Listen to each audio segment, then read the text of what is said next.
This story is titled, When My Sister's Son Appeared on My Video Doorbell in the Middle of the Night Claiming He'd Escaped His Parents.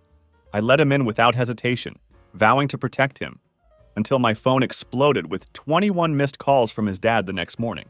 Hey everyone, I was about to call it a night around 11 p.m. when I heard knocking at my door. This wasn't polite knocking or even urgent knocking. It was loud, relentless, like someone was trying to break down my door. I froze for a second, my phone in hand, debating whether to open it. It was almost midnight and nobody I knew would show up without calling first. The knocking didn't stop. If anything, it became more desperate. I stepped toward the door, my heart racing, and checked the peephole. To my surprise, my 16-year-old nephew Lucas was standing outside, shivering in the cold with a backpack slung over one shoulder. His hair was wet from the rain and his face looked pale under the harsh porch light. I yanked the door open, and a rush of cold air swept into my apartment. Lucas's eyes darted past me, scanning the street behind him. I ran away from home, he said quietly. Please don't send me back. There was something in the way he said it, an edge of real fear, not the kind of bratty teenage rebellion I might have expected, but genuine fear. Without another word, I stepped aside to let him in. He hesitated for half a second before slipping past me, gripping his backpack like his life depended on it. I locked the door behind him and flipped the deadbolt, an instinctive reaction to the tension radiating from him. In the light of my living room, I could see just how exhausted he looked. His hoodie was damp and his jeans were smeared with dirt. He didn't appear to be hurt, but something was definitely wrong. Sit, I said, pointing to the couch. What happened?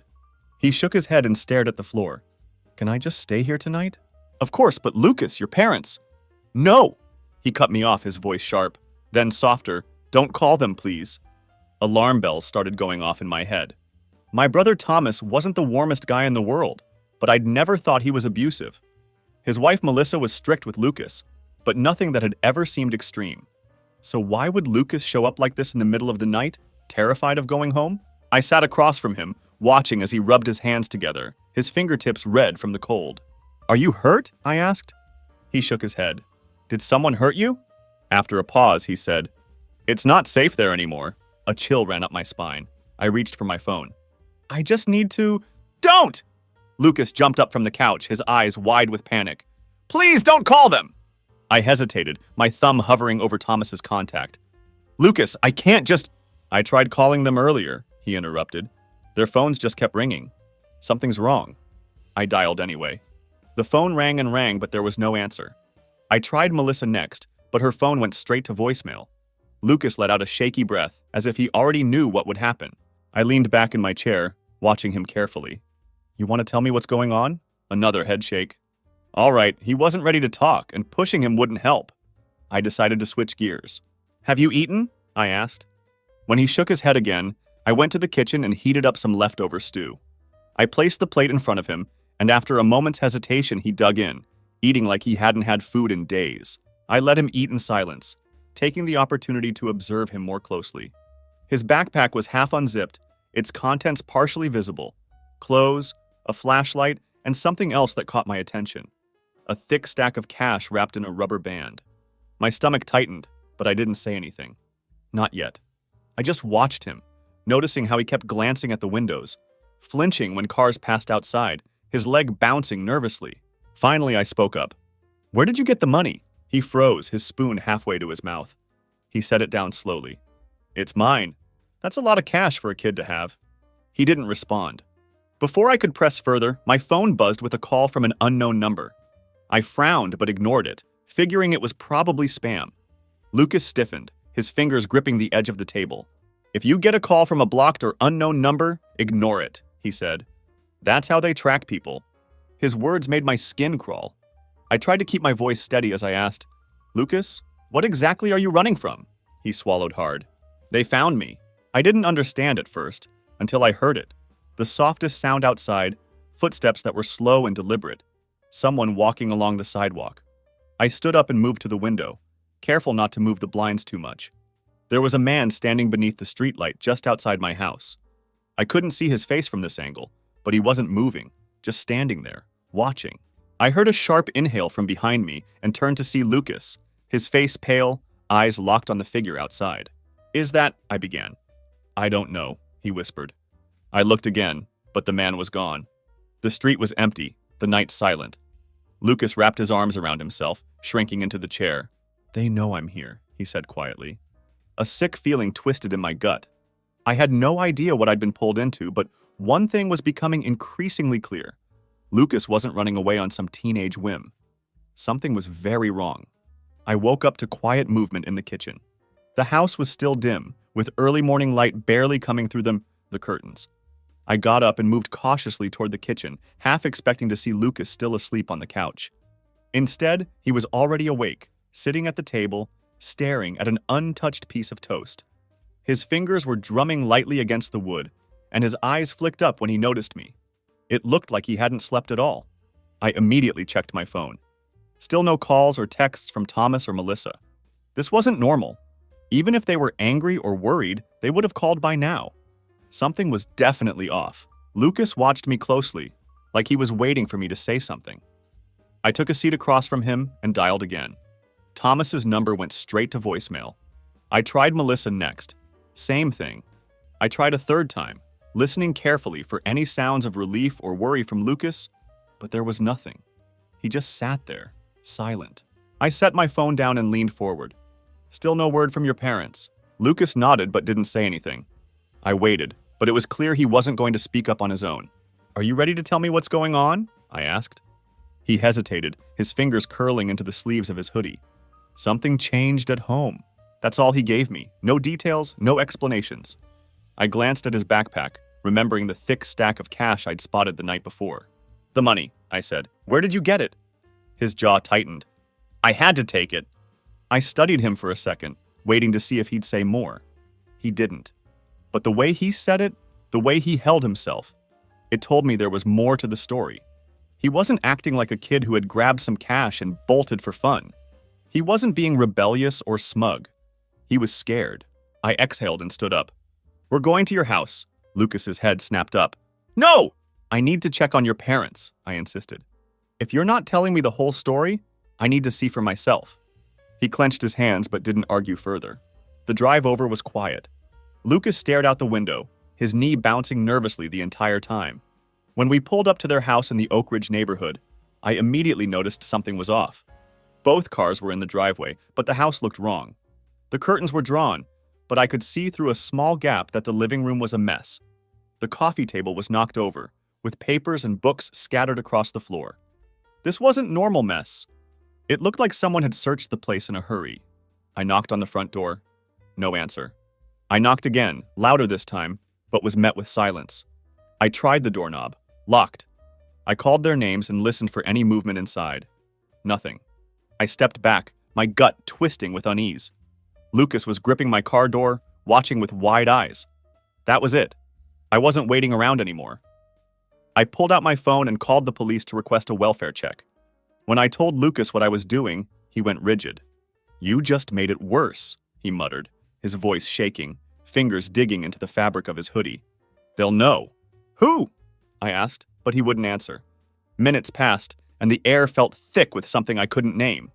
Then a black SUV rolled slowly down the street. I wouldn't have paid it much attention if it hadn't slowed down right in front of the house. The windows were tinted, but I could see the outline of a man in the driver's seat, wearing sunglasses. He wasn't looking at the house. He was looking directly at me. Then, as if satisfied with what he saw, he drove off. I turned to Lucas, who had his eyes locked on the SUV as it disappeared down the road. The police arrived 10 minutes later. 2 officers stepped out of their cruiser and glanced at me before moving toward the house. I explained the situation, keeping it simple. "My nephew showed up at my place last night. His parents won't answer their calls. The house looks like someone's been through it." The officers exchanged a look before one of them knocked on the door. When there was no answer, they stepped around the side of the house, peering into windows. A few minutes later, one of them radioed for backup. That's when I knew this wasn't just some misunderstanding. An officer came back to me, his expression unreadable. "We need to enter the house." They got the door open within minutes. Inside, the place was wrecked. Furniture was overturned, drawers were open, and clothes were strewn across the floor. This wasn't just a mess. It looked like someone had systematically searched for something. The worst part? No one was inside. The officers checked every room, their voices low as they talked through their radios. When they came back, their expressions were grim. "This isn't good," one muttered to the other. I was about to ask what they meant when another officer came out of the kitchen holding something in his gloved hand. 2 phones. Thomas's and Melissa's, left behind on the counter. Something was seriously wrong. Then another officer called us over to the fridge. There was a note written in hurried, slanting handwriting. "Tell Lucas to run. They found us." Everything stopped for a second. I turned to Lucas, who was already backing away, his breath coming in short, fast bursts. The officer started speaking into his radio again, calling for more units. I took a slow step toward Lucas, keeping my voice calm. "Lucas, what is this?" His hands were shaking. "We have to go." I didn't understand what was happening, but one thing was clear. Lucas was the key to whatever this was, and now we were both in the middle of it. Lucas's breathing turned erratic the second the officer read the note aloud. His hands trembled as he gripped the sleeves of his hoodie, his shoulders rising and falling too fast. His lips were barely moving as he whispered, "I told you. I told you they were coming." One of the officers noticed his distress and moved toward him, lowering his voice. "Hey kid, breathe. You're safe right now." Lucas flinched and backed up until his back hit the wall. His chest was rising sharply as he gasped for air like he couldn't get enough. He was having a full-blown panic attack. I moved closer to him, keeping my voice steady. "Lucas, focus on me," I said, breathing slow. His eyes darted around the room, unfocused, his breath hitching with every intake as his fingers clenched the fabric of his hoodie. It took another minute before his breathing finally evened out, though the tension never left his body. The officers had more questions. They pulled me aside, asking about when Lucas arrived, what he had told me, anything that might explain why his parents were missing. I didn't have much to give them. "He won't say what happened," I admitted. "Just that he had to leave. He won't even tell me why." One officer glanced at Lucas. If his parents were in trouble, he might know more than he's letting on. I already knew that. What I didn't know was whether he was silent out of fear, or if something bigger was going on. Then I noticed something. Lucas's hand was inside his hoodie pocket, gripping something tightly. He saw me looking and stiffened. When the officers turned away, I pulled him aside. "What's in your pocket?" He hesitated, then slowly pulled out a cheap plastic phone. Not his usual one, but a burner phone. I took it from him and checked the screen. There was only one recent message, with no contact name or number, just the text. "Too late. They know." My stomach tightened. "Who sent this?" Lucas didn't answer, but his silence said enough. Before I could press further, a car pulled up outside. A dark sedan. A man stepped out, mid-40s, wearing a dark jacket. He walked straight toward the officers with a confident stride. One of the officers waved me over. "This man claims he's a private investigator," the officer explained. "Won't show any ID. When I ask who hired him, he changes the subject." I turned toward Lucas and saw that his entire body had gone stiff. His hands were clenched into fists, and he didn't blink as he stared at the newcomer. The so-called investigator looked me over and smiled, trying to be reassuring. "You must be the uncle," he said. "Listen, I know this is a lot, but I was hired to find Lucas. His parents were worried about his safety. We need to get him somewhere secure." Lucas barely moved, but I heard him whisper under his breath, "That's not a real investigator. He's one of them." I stared at the man again. He didn't seem particularly dangerous, but something felt off about the whole situation. The officer frowned and stepped between us. "Do you have proof the parents hired you?" the officer asked. The man's smile didn't waver. "Unfortunately, no. My contact with them was brief. I wasn't able to get paperwork before they went off grid. But I assure you I'm here to help." It was a weak excuse. No real investigator would show up without credentials. I didn't hesitate. "Lucas stays with me," I said firmly. The man exhaled, his expression unreadable. "You don't understand what's at stake." "I understand enough." He stared at me for a moment, then nodded slightly. "All right, just be careful." Some people don't want him to exist. His words made my skin crawl. The officers, having no legal reason to intervene, let him go. The sedan disappeared down the street. I turned to Lucas. "We're leaving." He didn't argue. We quickly packed some essentials, grabbed his backpack, and got into my car. I drove for hours, stopping only when we were far enough from town to be untraceable. We checked into a rundown motel, paying cash and giving no names. By the time we got inside the room, Lucas was pale and exhausted. I checked outside before locking the door, and that's when I saw it. The same black SUV from before, parked near the motel. We'd been followed. I shut the curtains immediately. "Lucas, we need to talk. You have to tell me everything." He hesitated, then finally spoke. It's not just me they were after. Something my parents had. And now I think I have it. I stared at him, then at his backpack. I opened it and checked through his things. Tucked into a hidden compartment, I found it. A small flash drive labeled, "Don't Open."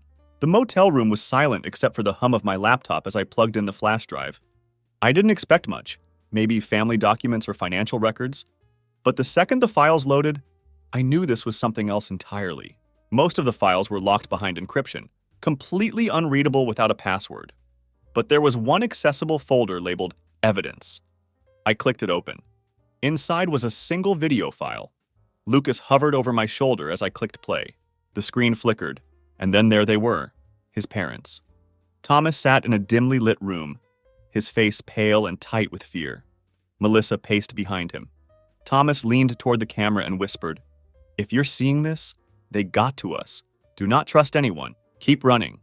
Then the screen went black. Lucas let out a sharp breath, gripping the edge of the table.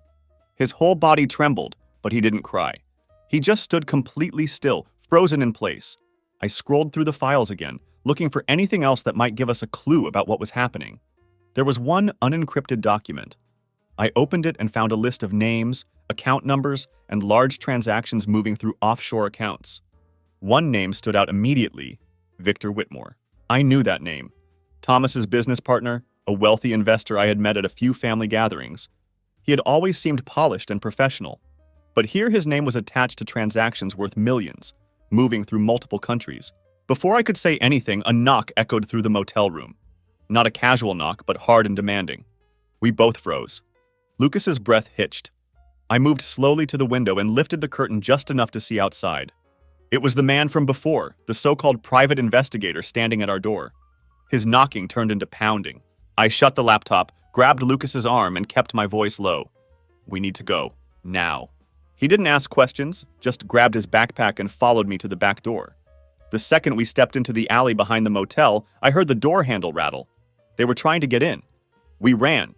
We reached my car just as a black SUV sped into the lot, headlights flashing in our direction. I threw the car into reverse, barely clearing the parking lot before the SUV turned to follow us. They were on us within seconds. Lucas gripped the seat, glancing back every few seconds as I swerved onto the main road, dodging late-night traffic. The SUV stuck close, not trying to ram us, just keeping up, waiting for something. I wasn't giving them the chance. A few blocks down, I spotted a shopping plaza with multiple exits. I pulled in fast, weaving through rows of parked cars before coming to a stop behind a delivery truck. "Out," I said, grabbing the bag from the back seat. Lucas didn't hesitate. We left the car behind and moved quickly through the plaza. I spotted a rental kiosk that took cash. Perfect. Minutes later, we had a new car. Lucas pulled out the burner phone, stared at it for a second, then walked over to a trash can and dropped it inside. We drove without saying a word for a long time, heading nowhere in particular, just far away. Then I pulled out my own phone and made a call. My friend Noah picked up on the second ring. "You never call this late," he said. "I need your help." There was a pause. "This about the flash drive?" I wasn't even surprised he knew. "Yeah," his voice dropped. "If this is what I think it is, people kill over this. Don't connect it to the internet. You need to get to me. Carefully." I agreed and hung up. Lucas was staring out the window. He spoke without turning his head. "My dad knew this would happen." I looked at him. "What do you mean?" He hesitated. He was planning to disappear. This changed everything. If Thomas knew things would go bad, that meant he had a backup plan. Then Lucas muttered, "He had a second phone. Always kept it locked in his office desk." I gripped the steering wheel tighter. "Do you think it's still there?" He shrugged. "If they didn't take it." It was a huge risk going back to the house. It meant walking straight into danger. But if the phone had answers, it was our best shot at figuring out what the hell was going on. I glanced at Lucas. "Are you sure about this?" He nodded. "It's our only chance." I made a sharp turn, heading back toward the city, straight into whatever waited for us. Back to the house. Lucas and I waited until well past midnight before making our move. The streets were quiet, and most houses were dark. We parked 2 blocks away from his house and stayed in the shadows as we approached. Lucas found the spare key exactly where Thomas always kept it, taped under a loose brick in the garage. The moment I unlocked the door and stepped inside, I knew we had made a mistake. The place was torn apart even more than before. Drawers had been yanked out, their contents scattered across the floor. The couch cushions were slashed open, and even the kitchen cabinets were left wide open, like someone had been looking for something specific. Lucas gripped my sleeve, his voice barely above a whisper. They came back. I didn't have time to dwell on it. We headed straight for Thomas's office. If the phone was still there, it would be in his desk. The office was just as wrecked as the rest of the house. The computer was missing, papers littered the floor, and filing cabinets were tipped over. But the desk was still intact. I pulled open the drawers one by one. Empty. Then I remembered something. Years ago, Thomas had told me he had installed a false bottom in one of his desk drawers for important documents.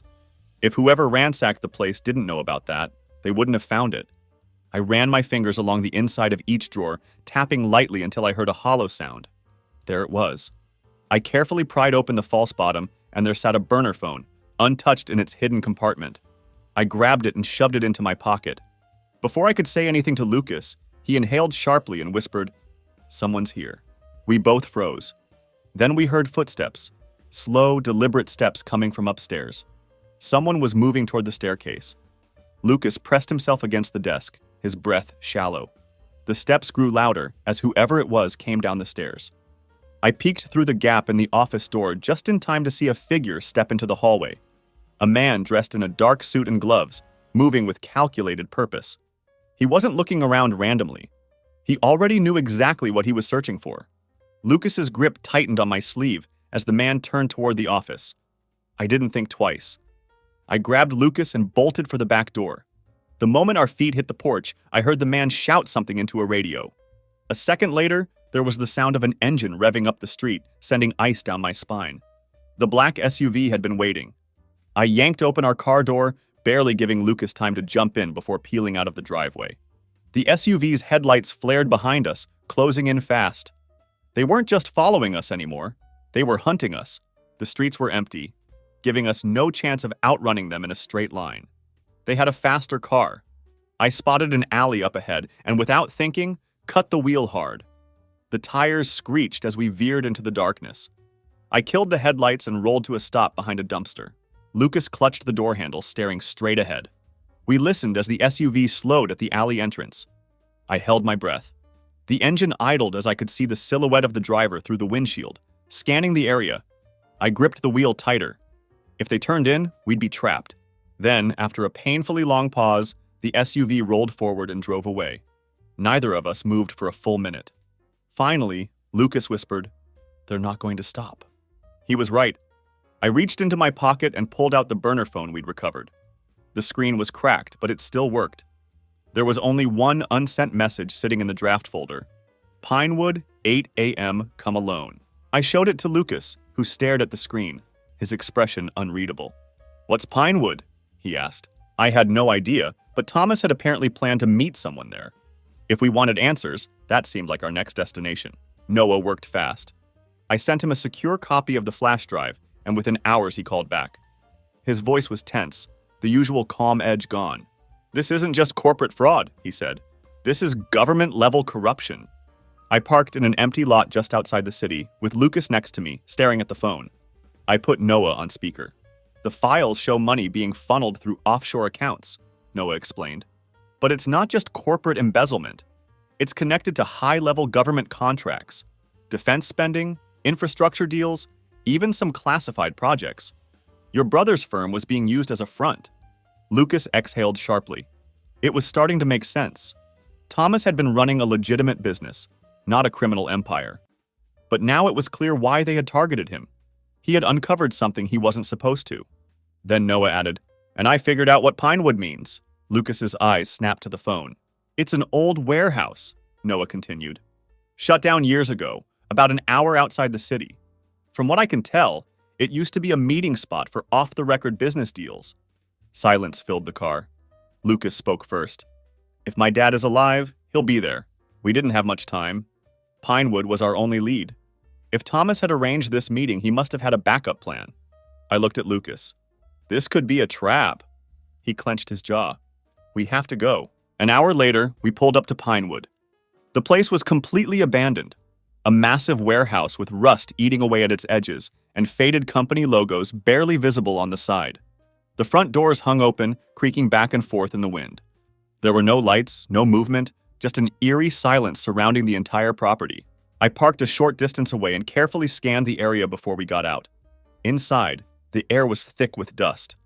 Broken pallets and rusted metal scraps littered the floor, and our footsteps echoed as we moved deeper into the building, the sound bouncing off the empty walls.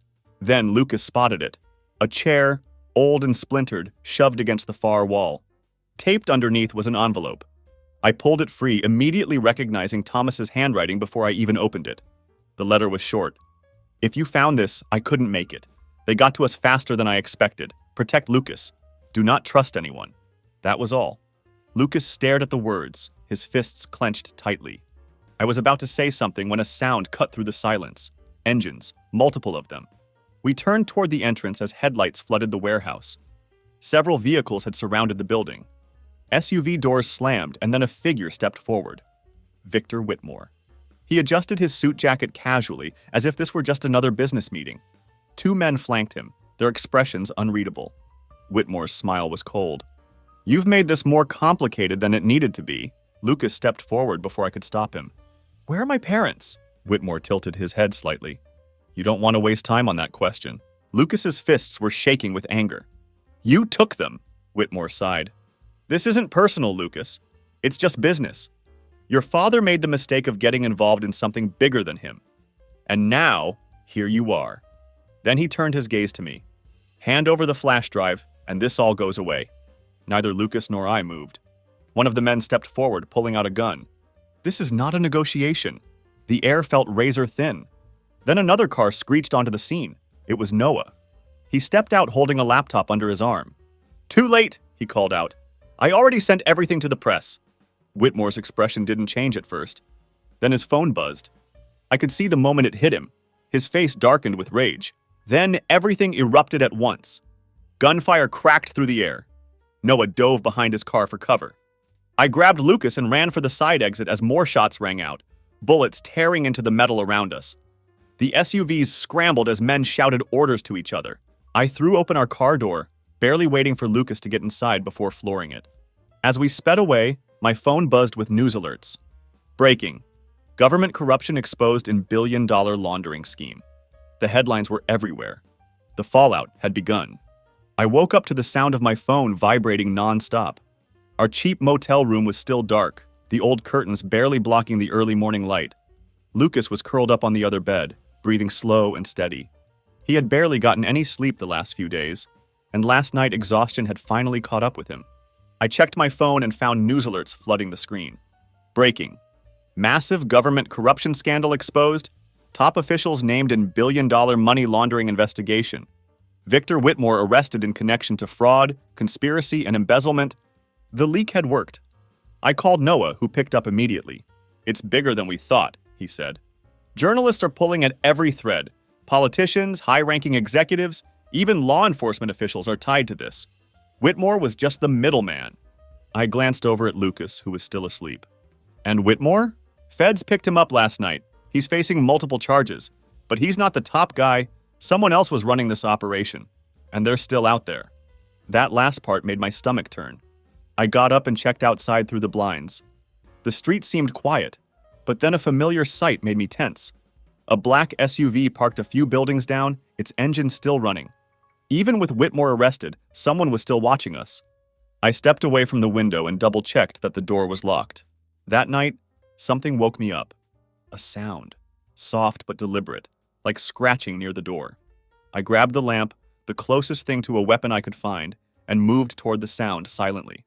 The scratching stopped, followed by footsteps retreating down the hallway. I yanked the door open, but the hallway was empty. Whoever was there had gone. Minutes later, my phone buzzed. It was Noah, forwarding an email with the subject line. "You are not safe. Leave the city now." There was no sender information, no signature. I stared at the screen, knowing exactly what it meant. Whitmore's arrest hadn't ended this. Then another news alert popped up. One of Whitmore's associates arrested slips up during questioning, mentions phrase, "they might still be useful." Lucas's parents. There was a chance they were still alive. I woke Lucas up and showed him the news. He sat up fast, gripping the phone like it might disappear. "They're alive," he whispered. I nodded. "But we have to find them before these people do." Noah was already working on it. By morning, he sent a message. Whitmore had a safe house out of state. It's our best lead. Getting there wouldn't be easy. If someone had tried breaking into our motel room, it meant we were being tracked. We couldn't just leave. We had to disappear completely. We dumped everything. Phones, credit cards, even the rental car. Noah helped create fake travel records to make it seem like we had flown overseas. We weren't just running. We were making sure no one could follow us. With new burner phones and using only cash for our purchases, we rented an old truck and started driving toward the safe house deep in the countryside, miles from any main roads. The kind of place no one would look unless they already knew it was there. By the time we arrived, the sun was starting to set. The house was small and run down, with windows boarded up and no signs of life. Lucas stayed behind while I stepped out first. The place was too quiet. I moved toward the front door, keeping my footsteps light. Suddenly, a man in a suit stepped out from behind the house, a gun raised. "Stop right there," he ordered. I froze in place. Lucas saw him from the truck and went rigid. The man didn't move closer. He was just waiting, assessing the situation. Then from inside the house, I heard a weak voice. "Lucas?" It was his mother. She was alive. Lucas didn't hesitate. The second he heard his mother's voice, he ran toward the house, barely giving me time to react before he was already at the door. The gunman didn't fire. Instead, he hesitated, lowering his barrel slightly as Lucas rushed past him. His stance shifted, tense but not aggressive. Not. Lucas disappeared inside. I took a chance and stepped forward, keeping my hands visible. The man kept a firm grip on his gun but didn't raise it again. Inside, Lucas was already at his mother's side. She looked weak, her face pale and clothes hanging loose, like she had lost too much weight in too little time. There was a deep cut along her forehead, half-healed but still dark with bruising. She held on to Lucas with shaky hands. "They took your father," she whispered. The gunman stepped inside and shut the door behind us. "My name is Gabriel," he said. "I worked with your father." Lucas looked up sharply. His mother closed her eyes briefly, then nodded. "He's telling the truth." I glanced at Gabriel. "Then start talking." Gabriel exhaled and holstered his gun. "Your brother wasn't just uncovering fraud. He found something much worse. Proof of who was really pulling the strings. Whitmore was just the face. The real power was behind him." Lucas's mother gripped his hand tighter. "Before they took him, your father told me something. That he hid one last piece of evidence." Gabriel nodded. "The second flash drive. It has the final records. Proof of every transaction, every connection. If we find it, we can bring them all down." Lucas's mother looked at him intently. "He said it was somewhere only you would find." Lucas frowned, thinking. "Dad told me once, if anything ever went wrong, I should check the floorboards at the cabin. I never understood what he meant until now." "The cabin?" I asked. "Our old vacation cabin," he explained. "We barely used it. But when I was little, I used to hide things under the floorboards in my room. Dad was the only one who knew about it." Gabriel didn't hesitate. "Then we need to go, now." We loaded into the truck, keeping Lucas's mother in the back seat wrapped in a blanket. Gabriel took the passenger seat, scanning the roads as I drove. Halfway there, I noticed a car far behind us, keeping pace, not passing, not falling back. Gabriel glanced in the side mirror. "Stay calm, drive normal," he instructed. I kept my foot steady on the gas. The car didn't make a move at first, but then as we neared the turnoff toward the cabin, it suddenly sped up. Gunfire erupted as a bullet tore through the back window. I yanked the wheel hard, swerving off the road just as the car barreled closer. Our tires kicked up dust as we cut through the trees, branches scraping against the sides of the truck. Gabriel pulled out his gun and fired back. The pursuing car jerked but kept coming. Up ahead, the cabin came into view. "Get them inside!" Gabriel shouted, still firing. I slammed on the brakes. Lucas grabbed his mother, helping her out as I ran behind them. More shots cracked through the trees as Gabriel ducked behind the truck, returning fire. Inside, Lucas ran straight to the corner of the room, dropped to his knees, and started prying at the floorboards. Come on!" he muttered, his fingers digging under the wood and yanking it up. A sealed envelope sat inside the hollow space. He pulled it out just as the door flew open, and a man in a black suit lunged inside with his gun raised. I reacted before thinking. I grabbed his wrist and shoved it aside. The gun went off, the shot burying into the ceiling as we struggled. Our feet kicked over furniture as he tried breaking free. Lucas clutched the envelope, frozen in place. Then another gunshot rang out from outside. The attacker's grip weakened, His body jolted, and he crumbled forward. Gabriel stepped into the doorway, his gun still raised. Outside, the woods had gone quiet. The last attackers were down. Gabriel lowered his weapon. I stood there, breathing hard, and turned to Lucas, who was still gripping the envelope. Inside was the second flash drive, the final piece we needed. Gabriel locked the door behind us and scanned the cabin. "This is it," he said. "With this, we can bring them all down." Lucas held the drive close as his mother watched him, her expression unreadable. Then he looked at me. "If we leak this," he said slowly, "do we lose any chance of finding my dad?" I didn't answer because I honestly didn't know. Gabriel paced the length of the cabin, hands on his hips, deep in thought. The second flash drive sat on the table between us like a ticking bomb. Lucas's mother was still weak, resting in the corner, while Lucas sat close by, his hands clenched together. "We leak this, we expose everything," Gabriel said, stopping in front of me. "But we also lose any leverage to get your brother back." Lucas looked at me, desperation in his eyes. "We can't just leave him." I knew that. I had already made my decision. Noah called minutes later. "Found something," he said, excitement in his voice. "A weak link, Senator Roger Paulson. He's up to his neck in this. Offshore accounts, dummy corporations, his name is everywhere. If we push him, he might crack. If anyone knows where your brother is, it's him." I pulled the burner phone away from my ear and put it on speaker so everyone could hear. "If we push him," Noah continued, "he might crack.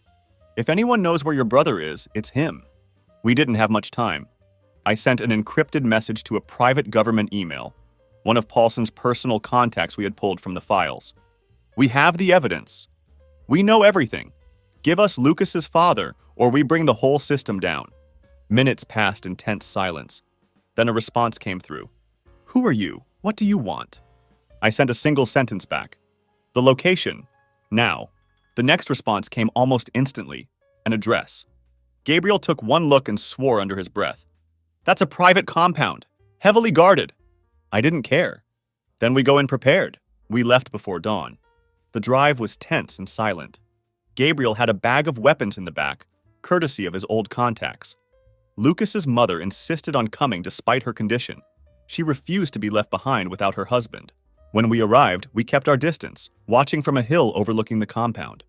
Floodlights swept over the property, illuminating high fences and armed men patrolling the perimeter. There was no easy way in.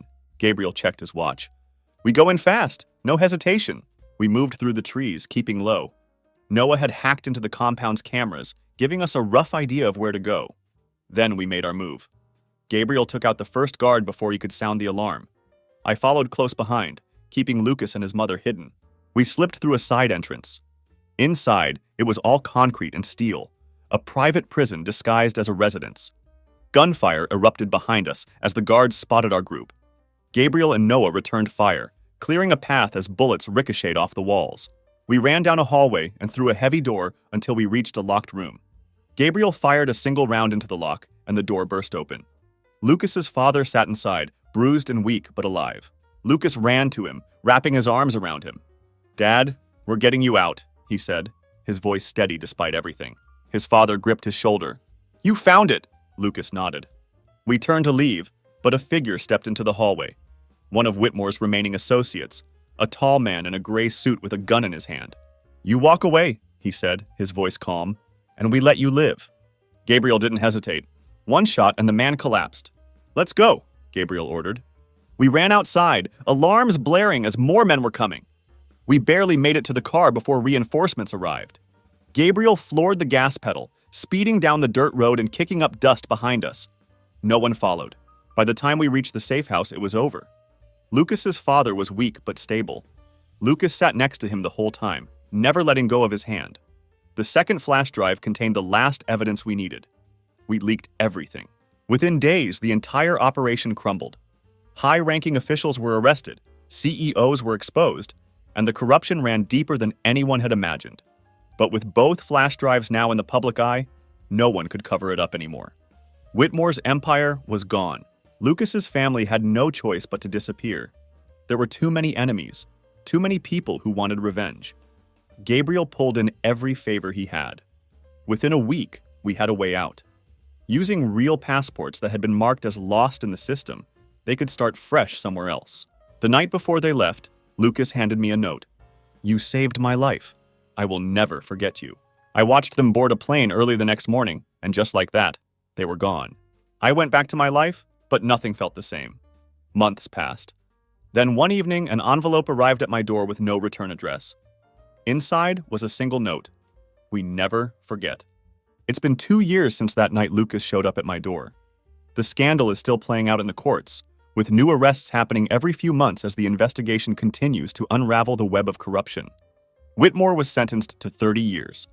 Senator Paulson turned state's evidence and got a reduced sentence in exchange for information that brought down 3 more senators and a governor.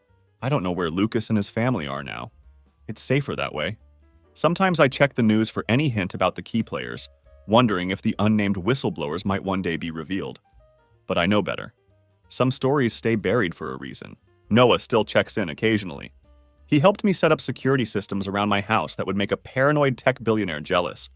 Old habits die hard, I guess. The black SUVs don't follow me anymore. The mysterious calls stopped. Life returned to normal, or something close to it. But I still find myself checking the peephole before opening my door, and I still keep a go bag packed in my closet. Because when a frightened kid shows up on your doorstep in the middle of the night, and that one moment spirals into exposing a government conspiracy that reaches to the highest levels of power, you learn something. Nothing is ever truly over, and no one is ever completely safe. But somewhere out there, a family is alive because they ran, because they fought, because they didn't give up, and I'd do it all again in a heartbeat.